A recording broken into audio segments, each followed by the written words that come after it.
Hey y'all! I'm Frederica Tapanwe, the host of this podcast series, Debunking the Myth of a Superwoman. Serving as a conduit of empowerment and inspiration requires me to show up authentically.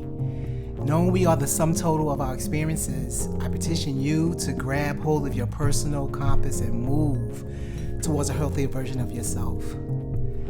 In today's episode, I will be talking about finding healing beyond trauma. Some of the information I share may be triggering, so I have provided some helpful resources in the description section. In episode 1, and if those of you who didn't watch it, please go back and watch it. I listened to it. I mentioned how I lost 5 family members back to back in a 4-year time period, and then a few years later, I experienced loss again when my husband died suddenly in a car accident, leaving me a widow with a 6-month-old baby. But what I did not share was right after my father died, in between the deaths of my siblings and mother, I was being sexually abused by my track coach. So I was dealing with a lot of trauma at a very young age. When the abuse first started, I was still emotionally tapped out from losing my father. My father was present in my life and responsible actually for me pursuing track and field. And just thinking today, I hold on so many memories of me and him just competing. I mean, we went at it like we were competitors.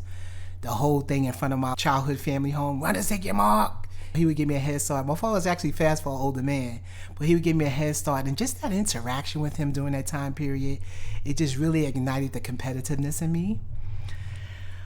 But again, when my coach, getting back to him, he began showing up in my life and making a concerned father. And because he was so good at playing the roles of a coach, a father figure, it kind of left me indebted to him. He coached me into being one of the nation's top junior athletes, which led me to receiving a full athletic scholarship to the University of Tennessee. It afforded me opportunities to be selected for different youth teams to represent my state. So I really was being exposed to a lot of opportunities. His tactics of earning my trust resulted in me being groomed for many years. And that work that takes place during that grooming period, it left me feeling like I was stuck in a spider web. It's very difficult. It's hard to explain, but you just kind of feel trapped. You don't know which way to do. You don't even know what's going on with you. During that age, I wasn't sexually active. I didn't know anything about sex. So the fact that I was in this sexual abuse environment was just too much for me to even bear. I don't know if many of you remember when that sexual abuse scandal broke with the United States gymnastic team, when the physician was sexually abusing the children, like over 500 athletes. A lot of people were shocked, but I wasn't. The look of that sexual predator is one of an ordinary person, and oftentimes they line themselves up so that they can gain close access to their victims. And like that physician, some gain closer access through employment, while others predators line themselves up probably with that single parent by either trying to date them or just being a source of support. But guess what? The agenda is to get closer to that child. So they're very clever at accomplishing that agenda. So when my coach began showing up as a source of help for my mother, I was less feeling conflicted. He wasn't trying to date her, but I'm sure he realized the emotional stress both of us were experiencing. I think I met my coach about a year or so before my father passed. So my coach was there when my father died, when my siblings died, when my mother died, battling cancer, and then eventually when my mother died. So he saw that whole process. He was involved in that whole process with me and my family. It was like he was a part of the family, right? Because my mother was badly cancer during this time, and in my immature mind, I felt making my mother a co-owner of my secret will kill her sooner than later. So I didn't say anything. But what I learned was at this point in my life, I was unconsciously applying the coping mechanism called betrayal blindness. And when I further researched that, Dr. Jennifer Frey defines betrayal blindness as not allowing yourself to see what is going on, to connect the dots, or to fully engage with reality, because if you did, the information would threaten your relationship with the person who is most important to you, which at the time was my coach, my mother, right? She further states in her research, whatever the threatening information may be, we can't let ourselves know what it is, because it would create such chaos, such terror, such pain and confusion that we feel we might not survive emotionally and psychologically. And if I'm honest, during this time, I don't think I would have had the bandwidth to even confirm the abuse if I was asked.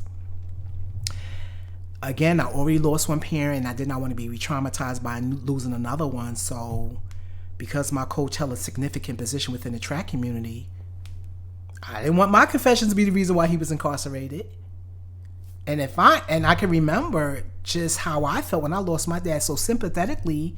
I did not want that for his kids. I didn't want his kids to bear the pain of losing their dad due to him being incarcerated. And I was a part of a track team of young girls, and running track afforded them many opportunities too to travel and be involved in different things. So I didn't want my confession to mess up their life and turn their life topsy-turvy. So I did not want to be looked upon as the person to destroy this coach's life. So unfortunately, I put a lot of burden on myself, and instead of crying out for help or telling mom what I was enduring, I carried that burden of being abused. And it's just really weird how I even knew how to do that at a young age. But I put other feelings ahead of mine. I put a smile on my pain. And why I did that? Because I was afraid. Fear paralyzed me into staying silent for many years. And because I didn't say anything, never had an opportunity to receive any help or therapy, which led to unhealthy thinking and tactics. I found myself pretty much surviving just by kind of seeing how people were surviving around me. The main example I had was my mother. My mother was going through a lot. She lost her husband, she lost her children, her mother, and she was battling breast cancer herself. And all I saw her do was pray. I didn't see her really fall apart, or it wasn't like she turned to alcohol or anything like that. She remained intact emotionally. So that's all I have, right? I figure, okay, my mother's doing it subconsciously, I guess, or unconsciously. I was mimicking the same behavior. So, but while I was trying to mimic her survival tactics, while I was dealing with panic, confusion, shame, guilt, and the feeling of abandonment played in my mind over and over for years. I felt abandoned. I still was feeling weird in my mind, but I didn't know how to articulate that. So I lived this life. I figured, okay, I'm coming from this Christian background, and maybe if I'm trying to live this perfect Patty life, or maybe if I be better, if I behave myself, or I do better because I'm thinking I'm being punished, right? That's how I felt.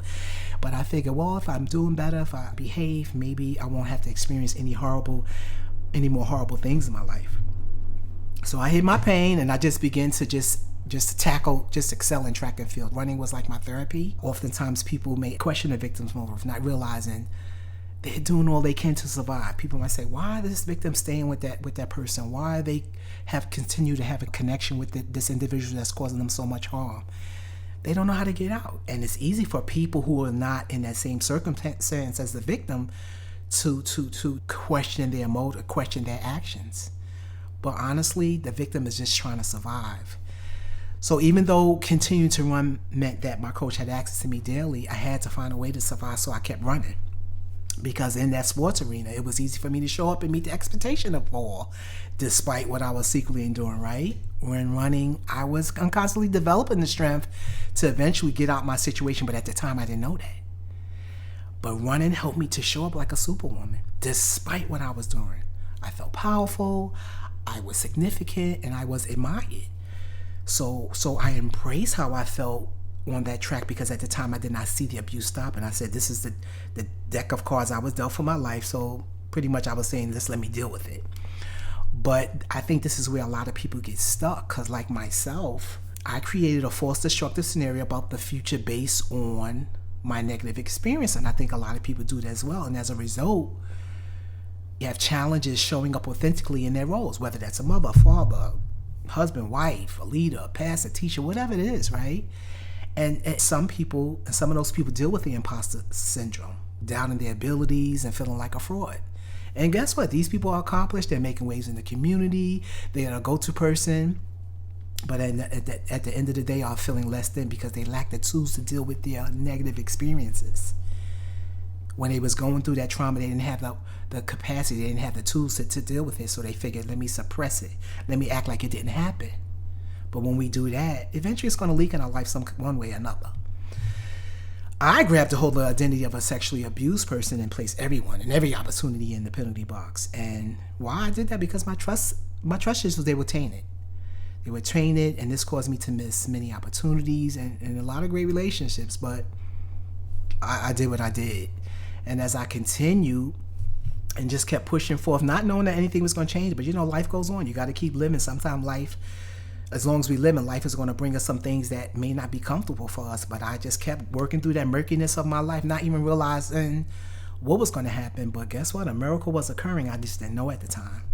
That's why it's so important to keep pushing through your mess, keep moving.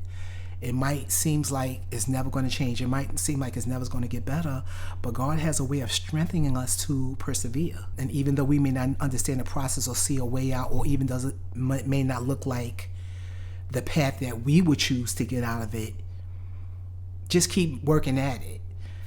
And I got to a point when I was ready to get out of this situation. And with the miracle that I told you occurred was I was falling in love. Yes, I was falling in love. And can you believe it? Like, that's a miracle. The fact that somebody that was being abused for so many years to have the capacity to even love, to the fact that somebody was being sexually abused wanted to love a man, right?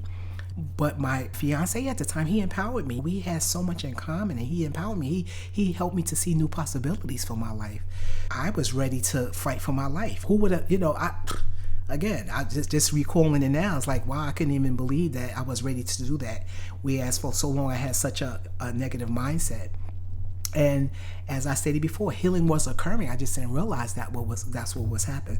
So when I finally broke my silence after years, the abuse stopped, y'all. The abuse stopped. Everything that I imagined, this is going to happen, that's going to happen, it didn't happen the way that I imagined it. I imagined a worst case scenario, and that didn't happen that way.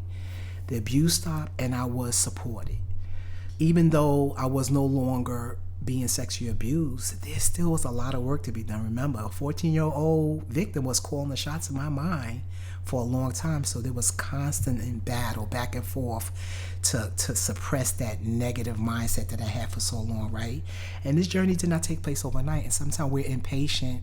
We just want to feel like healed and whole right away. It's a process. I've been abused for so long, so why would I think that? Yes, it can be done, but oftentimes it takes a while for us to just really do that work. And eventually, like I said, I'm talking many years, I just began showing up authentically. Why? Because I was tired of living that imposter syndrome, right? I began exposing my trauma. I began surrounding myself around individual women who was able to empower me, who might have had their own traumas or different issues that they overcome. And I began therapy. And this helped me to, see a new possibility for myself. Like I said, wow, they did it, I can do it too. Did any of y'all get a chance to read Viola Davis' new book, Finding Me?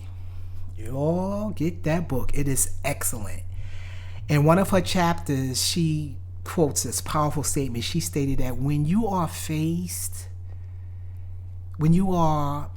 in the face of compassion and empathy, it's amazing how it kills shame, because you are seen for something way more valuable than your circumstances. Wow. I love that. Like, that is awesome. So empowering, right? And that's kind of what therapy did for me. It helped me to unravel that mental negative thought pattern that I had, that I held on for so long, thinking because this happened to me that I have to show up this way. No, I was able to change all that around, see things differently, right? I became invested in myself, and I began taking them steps towards my purpose of inspiring and empowering women to move beyond what had them emotionally stuck. It's like now I'm this advocate, because when I was younger, I didn't have nobody, to help me. Even though I didn't say anything, but I didn't have nobody really just to kind of push me along. And that's why I see for myself now. It's like I'm the person that I needed back then. That's who I am for others. And again, that fear will try to keep you stuck. It will try to keep you from moving forward. And one acronym I like about fear is that it is false evidence appearing real. So I empower you to stop letting your fears paralyze you from emotional freedom. Oftentimes what you think it is not the situation, it's not the case. It's only going to keep you from trying to move forward. Deal with your traumas, face them head on, and grab hold to your new possibilities. What you've been through was something difficult, but guess what you've gained? You gained some new tools to move ahead now to help you with whatever you may face, right? And even to help others. So you have to put in the work, though, and be invested in your recovery. You got to do the hard work. And as long as we live, we're going to face challenges and circumstances. So don't even think that it's one and done, right? But I petition you, address the emotions and feelings. Talk to someone, a therapist, a friend, a spiritual advisor, other like-minded women. Find somebody that can empower you.